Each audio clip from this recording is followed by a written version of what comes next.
Bien, ¿quién soy? Mi nombre es Nahuel Romero, me dicen Quiz, en algún momento de mi vida me identifiqué con ese pequeño y simpático roedor. ¿Y qué es el Faro? El Faro es bueno, una cooperativa para empezar, empieza como eh, sí, como darle un paso más formal a algo que de alguna forma ya estábamos haciendo con Mishka De Caro y Juan Nolfi Nolfi. Nos referimos a él por el apellido. Y básicamente nos conocemos por lo lúdico, ¿no? Yo empiezo, o sea, al mismo tiempo jugando juegos de cartas, Magic the Gathering, conozco a Nolfi, en paralelo empiezo a estudiar Game Design, yo ya siempre tuve una inquietud con lo lúdico, ahí respondiendo un poco más quién soy, pero como que nunca lo formalicé, no nada. Bueno, decido estudiar, conozco a Mishka y en algún punto nos cruzamos de nuevo desde lo lúdico, jugando y demás.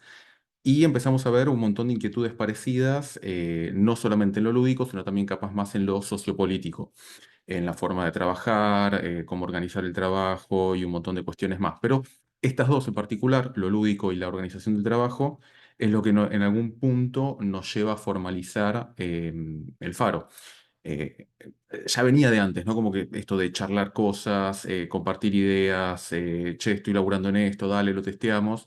Y desde ahí de ver que de alguna forma ya estaba pasando algo, fue como, ok, démosle forma. Y ahí un poco nace esto de armar, si se quiere, un estudio. Primero como con la intención de hacer juegos de mesa más que nada, juegos de mesa y rol. Pero bueno, después las circunstancias nos llevaron a hacer un videojuego con la Versuit. Y, y bueno, hace poco se nos sumó una persona más, José Araneo, o Papingui.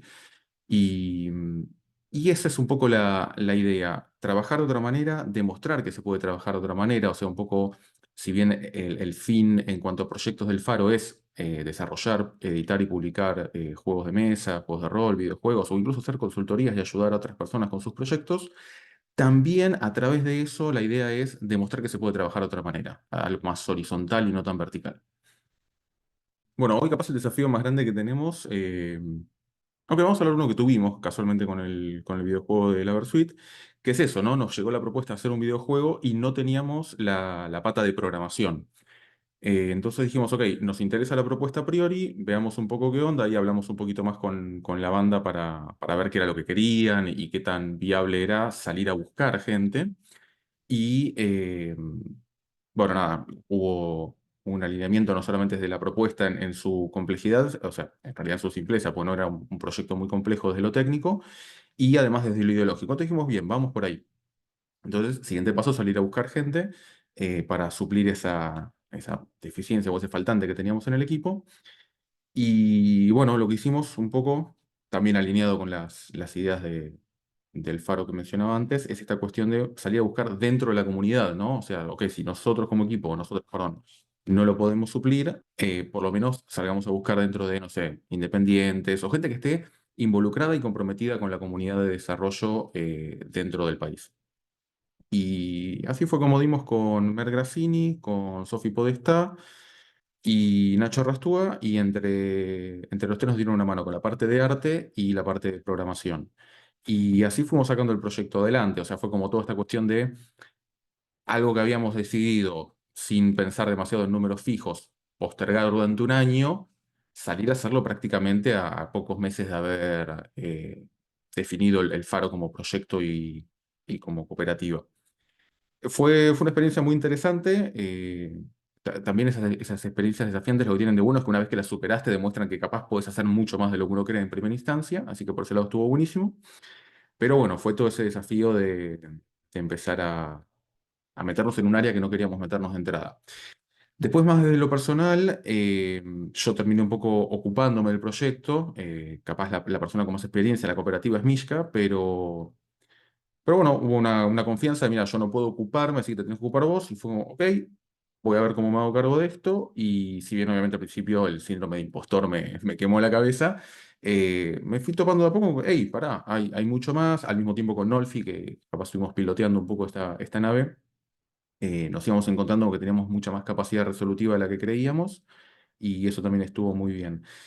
Y ahora estamos capaz un poco articulando esto de cómo sacar adelante una cooperativa que si bien tiene la aspiración de ser nuestro trabajo principal, formal, sustento de vida y demás, hoy por hoy no lo es un proyecto secundario. O sea, sabemos que si pasa cualquier cosa, tenemos una red en nuestros trabajos cotidianos y demás.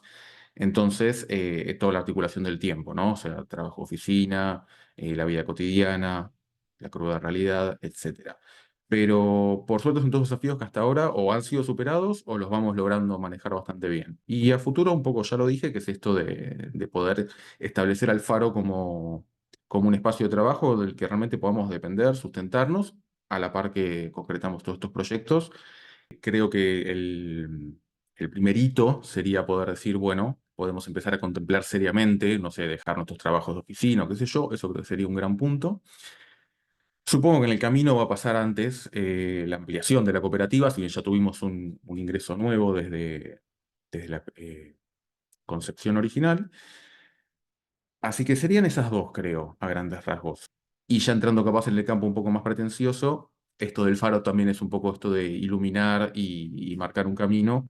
Y vuelvo a lo que decía antes de demostrar que se puede trabajar de otra manera. Sí, definitivamente el componente de innovación creo que busca ser mucho más social, digamos, que tecnológico. Que obviamente va a estar, porque desde el momento en el que hablamos de videojuegos, o incluso también desde juegos de mesa, hoy el juego de mesa tiene un componente capaz, ok, no sé si lo tiene todavía muy híbrido, pero se está abriendo ese terreno de capaz integrar aplicaciones para celular o similares, pero más allá de eso, que creo que es más propio de la industria que del proyecto nuestro, esta cuestión de trabajar de otra manera, ¿no? Trabajar de forma más horizontal. Obviamente después, capaz, en los proyectos particulares se define una verticalidad por una cuestión de que en algún punto necesitas tener una voz de mando, a veces también una voz de veto para no perderse en esas discusiones cíclicas que a veces ocurren, ¿no? Pero esas definiciones son horizontales. Es como, ok, bueno, de este proyecto, ¿quién se hace cargo? Fulano. ¿Estamos todos de acuerdo? Sí, bien, vamos con esa. Entender también que en el camino pueden pasar cosas que nos lleven a revisar cómo veníamos trabajando, pero siempre está esa apertura a lo importante es que estemos bien como trabajadores y que el proyecto avance. Entonces, acá no hay una pretensión primaria de generar una cantidad de ventas o una cantidad de ingresos o una acumulación de recursos. No, si bien obviamente en algún punto la pretensión está por el simple hecho de que vivimos en un contexto en el que la plata hace falta y uno tiene que sobrevivir, el, el combustible y motor principal de todo esto es la pasión por la creación, o sea, la parte creativa, y trabajar de una forma lo más humana posible, ¿no? Que realmente nos podamos sentir a gusto y que evitar, en la medida de lo posible, llegar a ese contrapeso de, ok, la estoy pasando mal, capaz en la cotidiana, pero como es mi lugar para desarrollar esta pasión, voy a hacer ese sacrificio. No, idealmente buscamos que no haya sacrificios. Quiero hacer, o sea, quiero responder a ese llamado pasional que tengo desde lo creativo y encuentro este espacio o formo este espacio donde además de poder lograrlo, estoy a gusto y se genera un poco esto que acá en Argentina llamamos de la manija de no puedo esperar a la próxima reunión o al próximo momento en el que podamos trabajar porque realmente esto lo estoy disfrutando. Después sí, obviamente genera cansancio, uno a veces termina con la cabeza medio estallada, pero sigue estando esta cosa desde la pasión de la estoy pasando bien, lo estoy disfrutando o como mínimo no me resulta un desgaste emocional o físico. A grandes rasgos. Yo creo que cualquier equipo que esté más o menos alineado con nuestra ideología y modalidad de trabajo, deberíamos poder articular bastante bien y bastante fácil y rápido. Hoy en día, Internet mediante, eh, la distancia trae la complicación horaria, creo, más que nada, porque después es arreglar una reunión o algo así y ya está. E incluso hay un montón de herramientas para suplir esas diferencias de horario, ¿no? Obviamente, cuanto más contacto humano real haya, por más discutible que sea eso de contacto real vía redes, o internet, mejor dicho, mejor. Pero sí, yo creo que es eso. Mientras que se entienda eso, ¿no? Entender que son dos cooperativas o tres o cuatro las que fueran, o se las llamen en sus respectivos países que desde esa inquietud de trabajar de una forma capaz más humana, porque después la organización del trabajo per se, el día a día, es más o menos lo mismo, no hay un gran cambio desde ahí, es más entender cómo se organizan capaz las estructuras, los tiempos, entender que, por ejemplo, una cosa que detestamos es el crunch, esta cuestión de estar trabajando es el equivalente laboral del estudiar para el examen la noche anterior, ¿no? Esto de estar corriendo a último momento por mala administración de recursos, de tiempos, de lo que fuera. Eh, entonces, si logramos alinearnos de esa manera con cualquier equipo o proyecto o lo que fuera, no solo no veo ninguna complicación, sino que hasta me entusiasmaría un montón. No veo a priori una pérdida, es como todo ganancia, hablando por fuera de los términos, ¿no? De ganancias más capitalistas, si se quiere.